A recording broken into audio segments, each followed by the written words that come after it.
সরাসরি মানুষ এই 50 বছর যে প্রশ্নটা আপনাকে করার জন্য অপেক্ষায় আছে আমি মনে করি, 75 কেন হয়েছিল স্যার?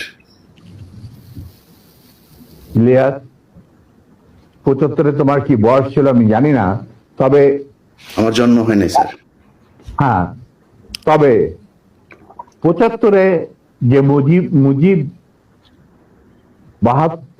70-এর ইলেকশনের সময় 72-এর আগে, মানে 71-এর মুক্তি সংগ্রাম শুরু হওয়ার আগে ছিল, তার চরিত্র ছিল এক ভিন্ন প্রকৃতি।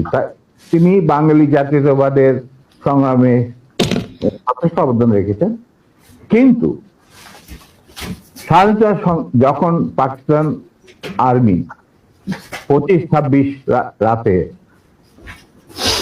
মানে বাঙালিদের উপর, নিরীহ বাঙালিদের উপর শেখ সন্ত্রাসবাদ, অ্যাট্রোসিটি বলো, জেনোসাইড বলো চালালো, এবং যাতে লক্ষ লক্ষ হাজার হাজার শিশু, নারী, পুরুষ প্রাণ হারালো, ছাত্র জনতা কোনো কারণ ছাড়া। তারপর তখন সেই অবস্থায় আমাদের দেশের তথাকথিত বড় বড় জাতীয় নেতারা বিভিন্ন দলে, তাদেরকে কিন্তু কাউকে খুঁজে পাওয়া গেল না। তারা তখন তাদের নিজেদের জীবন বাঁচিয়ে যার যার মতো জায়গায় চলে গেলেন। মুজিব স্বয়ং পাকিস্তান আর্মির কাছে ধরা দিলেন এবং তাদের সাথে একটা বন্দোবস্ত করে তার পরিবারের ভরণ পোষণের দায়িত্ব আর্মির হাতে তুলে দিয়ে তিনি পাকিস্তানে পাড়ি জমান।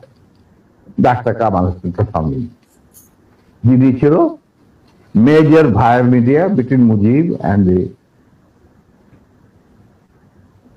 Army junta.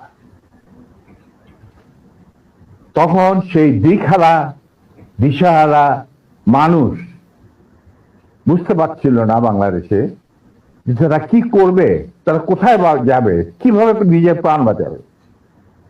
সেই সময় চিটাগাঙ্গে থেকে ভেসে আসলো মেজর জিয়ার স্বাধীনতার ডাক। আমি তখন পাকিস্তানে চাকরিরত অবস্থা। সেই ডাকে দেশের লোক একটা আলোর রশ্মি দেখলো যে হ্যাঁ,